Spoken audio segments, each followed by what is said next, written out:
عزت کمانے کے بہت سے طریقے ہیں، لیکن جو سچائی سے کماتا ہے وہ ہمیشہ کے لیے دل جیت لیتا ہے۔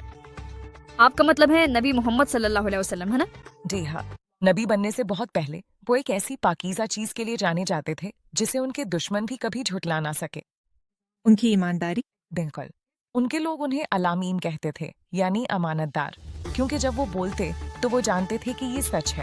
جب وہ وعدہ کرتے تو کبھی نہیں توڑتے تھے۔ جب وہ کوئی چیز رکھتے تو اس کی حفاظت ایسے کرتے جیسے وہ ان کی اپنی جان ہو۔ وہ ایک ایسے لڑکے تھے جنہوں نے کبھی جھوٹ نہیں بولا، ایک بار بھی نہیں۔ جب دوسرے بچے بحث کرتے یا چالے چلتے، محمد صلی اللہ علیہ وسلم مہربان اور نرم دل رہتے۔ جب وہ غریبوں کی مدد کرتے تو مسکراتے، جب وہ کسی کو اکیلا دیکھتے تو اس کے پاس بیٹھ جاتے، جب وہ کسی کو تکلیف میں دیکھتے تو مدد کرتے، چاہے کوئی دیکھ بھی نہ رہا ہو۔ سبحان اللہ، ایک لڑکے کے طور پر بھی ان کا دل کتنا خوبصورت تھا۔ تو سب ان سے محبت کرتی کیا؟ یہاں تک کہ وہ لوگ بھی جو بعد میں ان کے پیغام پر ایمان نہیں لائے، انہیں کبھی جھوٹا نہیں کہہ سکے۔ وہ ان کی سچائی کو جانتے تھے اور وہ اس سے ڈرتے تھے۔ سال گزرتے گئے اور مکہ ترقی کر رہا تھا۔ السلام علیکم سب کو، ٹریسن نیٹ ورک اسٹوڈیو میں خوش آمدید۔ اور آج سیریز رحمت کا نور کی ایک اور قسط ہے، ہمارے پیارے نبی محمد صلی اللہ علیہ وسلم کی کہانی۔ ایک دن کعبہ کو دوبارہ تعمیر کرنے کی ضرورت پڑی۔ جب مقدس حجر اسود کو اس کے کونے میں واپس رکھنے کا وقت آیا تو قریش کے قبائل میں شدید بحث چھڑ گئی، او نہیں، کیوں؟ کیونکہ ہر قبیلہ اسے خود رکھنے کا شرف حاصل کرنا چاہتا تھا۔ وہ کئی دن تک بحث کرتے رہے، یہاں تک کہ تلواریں نکلنے کے قریب تھیں۔ استغفر اللہ، اس بات پر کہ پتھر کون اٹھائے گا؟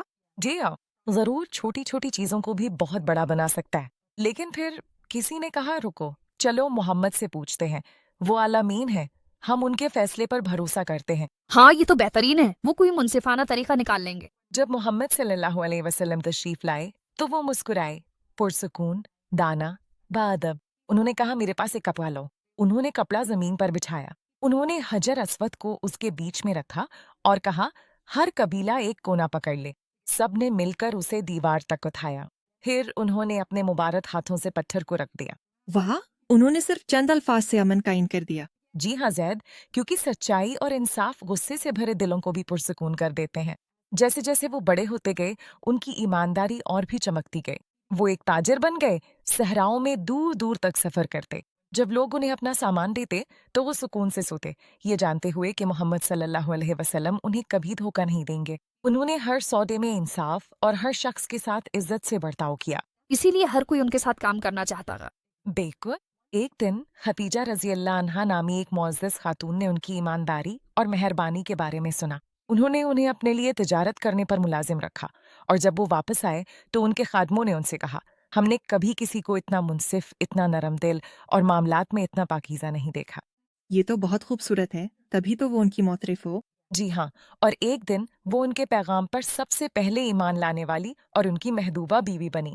لیکن یہ حصہ بعد میں آئے گا۔ مکہ کے لوگ اپنی قیمتی چیزیں محمد صلی اللہ علیہ وسلم کے پاس چھوڑ جاتے تھے، یہاں تک کہ جب وہ ان سے اختلاف کرتے تھے۔ کیونکہ دل کی گہرائیوں میں وہ جانتے تھے سچ کبھی دھوکہ نہیں دیتا۔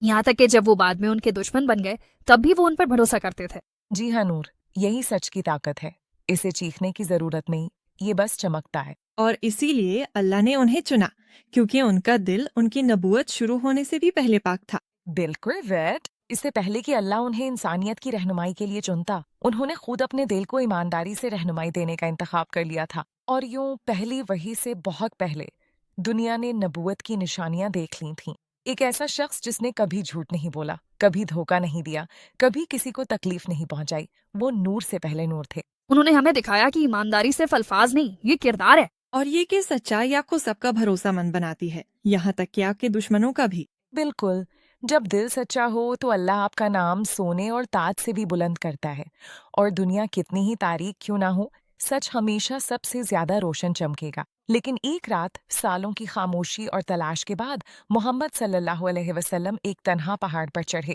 غار ہرا نامی ایک غار میں سکون کی تلاش میں۔ وہاں کچھ ایسا ہوا جس نے دنیا کو ہمیشہ کے لیے بدل دیا۔ کیا تبھی پہلی وحی نازل ہوئے گی؟ جی ہاں نور، جب فرشتہ ظاہر ہوا، جب ایک آواز نے کہا پڑھ، اور نبوت کا نور چمکنے لگا۔ میں ابھی سے محسوس کر سکتا ہوں، یہ بہت زبردست ہونے والا ہے۔ تو اسے مت چھوڑیے گا۔ اگلی بار رحمت کا نور پر، اگلی قسط نور کی غار۔ اور دیکھنے والے سبھی، اگر آپ کو یہ ویڈیو پسند آئی تو لائک، شیئر اور سبسکرائب کرنا نہ بھولیں۔ جزاک اللہ خیر۔